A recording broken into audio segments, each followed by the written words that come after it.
Bienvenue sur notre page Lecture paisible, Sœur de sang, chapitre 3. C'était un samedi matin raisonnablement ensoleillé. Mina demanda aux filles de se préparer parce qu'elles allaient l'accompagner quelque part. Les concernés, convaincus qu'il s'agissait d'un tour dans les magasins au plateau, s'exécutaient en gloussant, projetant de ruiner leur mère cette fois-ci.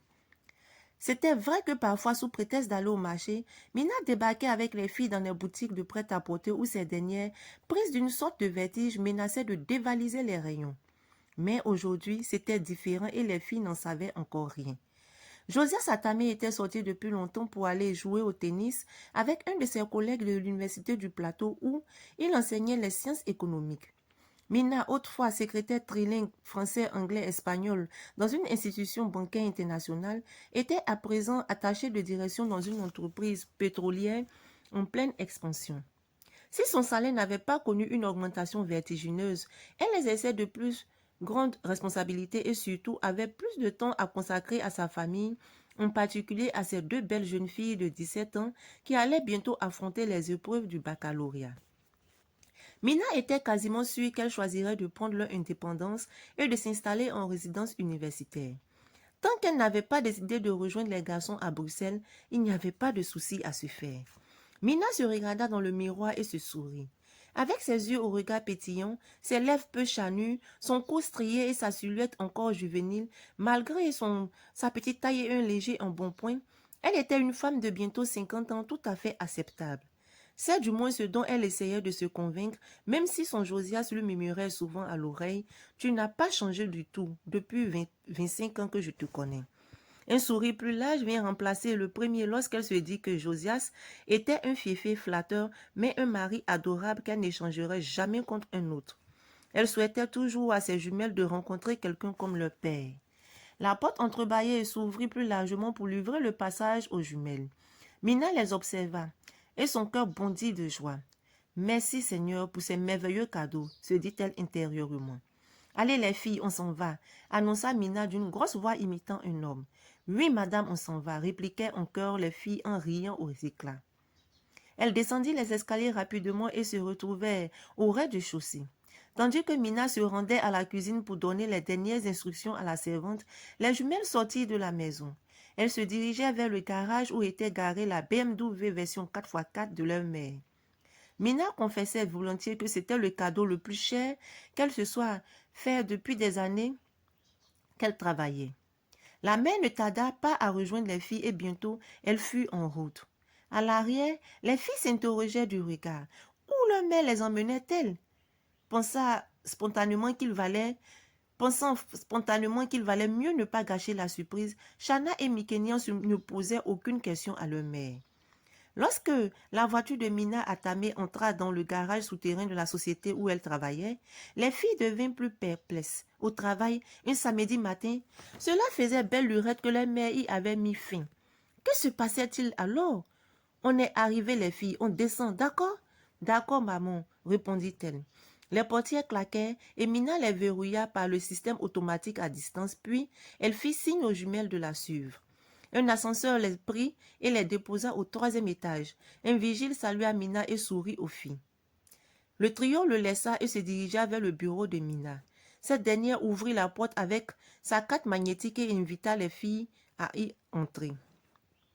« Waouh !» s'écria Shana pour qui c'était toujours un émerveillement de se retrouver dans cette vaste pièce. « Waouh !» répéta Mikenian bien que cela ne lui fit aucun effet. Ce n'était pas la première fois qu'elle venait ici et rien n'avait changé à part un tableau déniché par Mina dans une galerie lors d'un récent voyage à l'étranger. Aussitôt, revenue, celle-ci l'avait accroché au mur face au bureau. C'était le banjo Lesson de Osawa Tanner. C'était un très beau tableau, mais ce qui intéressait la jeune fille plutôt en ces lieux, c'était la magnifique bibliothèque en bois précieux où se côtoyaient livres et bibelots. Mina y avait rangé dans une belle harmonie des romans ou des essais écrits dans les 3 langues occidentales qu'elle parlait, ainsi que quelques poteries et une collection de figurines représentant des natifs des pays qu'elle avait visités, en particulier lorsqu'elle était étudiante. Mikenian et Shana avaient choisi d'être brillantes en anglais et en espagnol juste pour faire plaisir à leur maman car elles se destinaient à une carrière totalement différente de la sienne. Bon, les filles, asseyez-vous maintenant. J'ai à vous parler, dit Mina, en prenant place sur la grande table qui se trouvait dans un coin du bureau. Ah, maman, c'est juste pour nous parler que tu nous fais venir jusqu'ici, fit Chana qui ne put cacher le fait qu'elle était désagréablement surprise. Oui, le caractère de l'entretien méritait que l'on change de cadre. Maintenant, si cela vous déplaît, vous serez privé de ce que je prévoyais pour vous sur le chemin du retour. Répliqua Mina, l'air on ne peut plus sérieux. Oh, maman, protesta à son tour Mikenya, qui vient jeter ses bras autour du cou de Mina.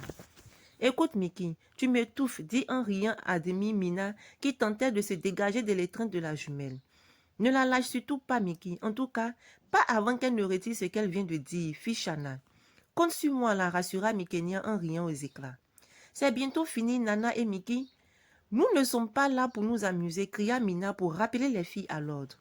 Excuse-nous, maman, se dépêcha de dire Chana, tandis que Mikenya se contentait de desserrer ses bras du cou de Mina. Faisant contre mauvaise fortune bon cœur, les filles se dirigeaient vers la table et s'installaient en face du siège qu'occupait leur mère. Cette dernière avait devant elle un dossier. Mina observa 5 bonnes minutes de silence, ménageant ses effets pour bien faire sentir aux filles le caractère solennel de cet entretien. Celle-ci commençait d'ailleurs à se sentir mal à l'aise. Je ne vais pas tourner plus longtemps autour du pot pour vous entretenir d'une chose aussi importante que la fréquentation du sexe opposé et ses risques quand on est jeune et inexpérimenté comme vous, mes filles, dit Mina qui s'efforça de regarder droit dans les yeux ses interlocutrices. Je peux dire quelque chose, intervint Mikenya. En principe, non, Miki. Je viens à peine de commencer. Bon, qu'est-ce que tu voulais dire? Dit la mère agacée de devoir interrompre ce discours qu'elle avait pris, son courage à 2 mains pour préparer et pour lequel elle avait dû s'exercer devant un miroir. Je voulais juste te faire remarquer que Chana et moi sommes des filles sérieuses. Nous ne faisons rien de mal avec ce que tu vois en notre compagnie. Mais ma fille, de quoi est-ce que tu parles? Est-ce que je vous ai accusé de quoi que ce soit? C'est ton Amina qui ne cacha pas sa contrariété. Non, dit Chana. Excuse-nous, maman. Mikenya, s'il te plaît, laisse maman aller jusqu'au bout de son propos. Entendu, excuse-moi, maman, dit Mikenya avec un air de contrition feinte. On peut clore maintenant le chapitre des excuses et passer à autre chose, je crois, assena Mina, sur un ton qui n'admettait pas de réplique. Les filles se tinrent quiet et Mina put redémarrer sa leçon de choses. Mais soudain, prise d'une quinte de tout, elle dut s'arrêter et prendre un mouchoir en papier dans le paquet qui était sur la table. Il crachait et même s'y mouchait. Je ne vais pas revenir sur l'appareil génital masculin ou féminin, ni comment il fonctionne. Cependant, je vous ai préparé des croquis que j'ai pris sur Internet. Vous verrez également sur un des croquis des zones érogènes de l'homme et de la femme, c'est-à-dire les parties les plus sensibles de leur corps. Et leur stimulation intervient avant, pendant et parfois après l'acte sexuel, c'est-à-dire l'union physique de l'homme et de la femme. Sur les 3 prochaines illustrations, vous verrez quelques variantes de cette union. Je tiens à préciser que les attouchements et ce que l'on nomme globalement le sexe oral n'ont rien d'innocent. L'acte sexuel n'est pas sans conséquence. Je vous l'avais déjà dit lors de notre premier entretien sur ce sujet. Vous êtes encore trop jeune pour vous lancer dans cette activité. Je sais que certaines filles de votre âge sont déjà des expertes en la matière et s'en vantent même. Je suis une mère au Seigneur et je ne rêve pas de telles choses pour mes enfants. Cependant, si cela devait arriver maintenant ou à l'âge de 20-21 ans, je vous en prie, utilisez un préservatif. Non seulement cela vous empêchera de tomber enceinte, mais mieux encore vous protégera des maladies sexuellement transmissibles, en particulier le VIH-Sida, dont je ne vais pas encore vous parler.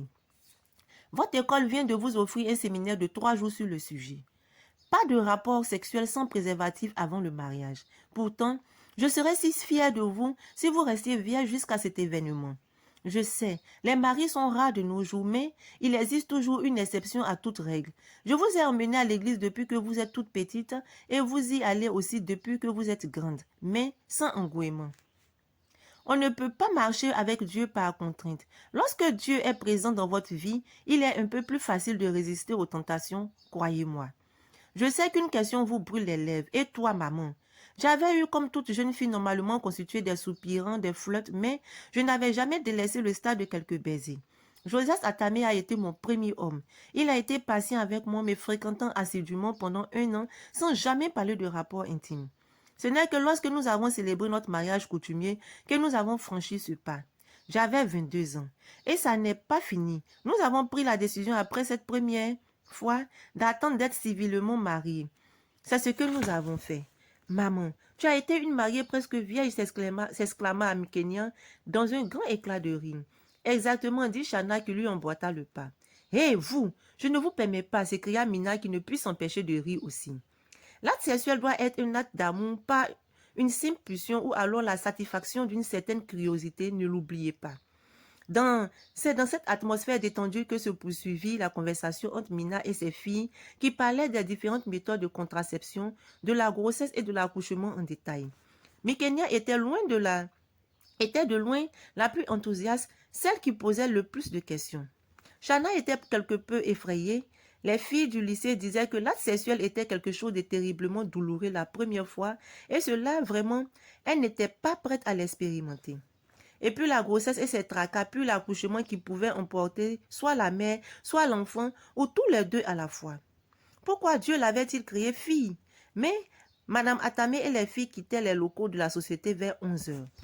Et lorsqu'elles s'arrêtaient au lieu de leur surprise, les jumelles poussaient des cris de joie. En effet, leur mère les avait amenées chez Madame Bessolo, une amie de la famille, qui rapportait tous les mois de robes, des chaussures et des sacs de marque des vrais. Les filles mirent un temps fou pour faire leur choix et Josias dut appeler Mina pour qu'elle se décide à quitter la maison des Bessolo. Cette fois, Mina emportait un gros paquet pour elle-même et son mari adoré.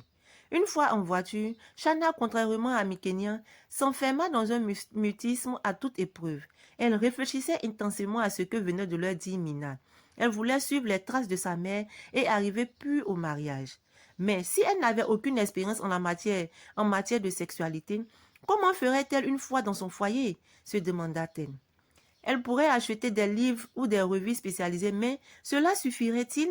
Shana conclut son monologue intérieur par le fait qu'en temps opportun, elle aviserait. La silhouette athlétique de Josias s'encadra dans le chombrel de la porte lorsqu'il ouvrit aux arrivantes. Shana descendit de voiture la première, sauta au cou de son héros et fit claquer sur sa joue rasée de près un baiser sonore à dessein. Mikenya en resta interloqué. C'était la première fois depuis bien longtemps que sa sœur ne se mettait pas en retrait, lui cédant la place. « Waouh !» s'écria Josias en riant. « Qu'est-ce que j'ai bien pu faire pour mériter ça? Une belle jeune fille qui se jette dans mes bras alors que je ne m'y attendais pas. » « Mais ce que tu as fait, c'est d'être son papa, » répliqua Shana en riant aussi. « Ah, d'accord. Merci, chérie. Et toi, Mikenya? Mais approche, voyons. Qu'est-ce que tu fais debout si loin? J'attendais juste que Shana finisse, dit-elle avec un sourire fin. Mes bras, tout comme mon cœur, sont assez grands pour embrasser mes jumelles en même temps. Allez, viens, ma puce. Mikenya poussa un peu Shana et se pendit au cou de Josias à son tour. Celui-ci l'entoura de son bras droit, riant de la frustration de l'adolescente. Mina arriva enfin, déposant au pied du père et de ses jumelles les paquets, planta un doigt chatouilleur dans les côtes de son mari en lui lançant un retentissant « Bonjour, monsieur Atame » et s'en alla d'un pas pressé à la cuisine. Ainsi s'achève notre chapitre 3. Je vous dis à très bientôt pour le chapitre 4.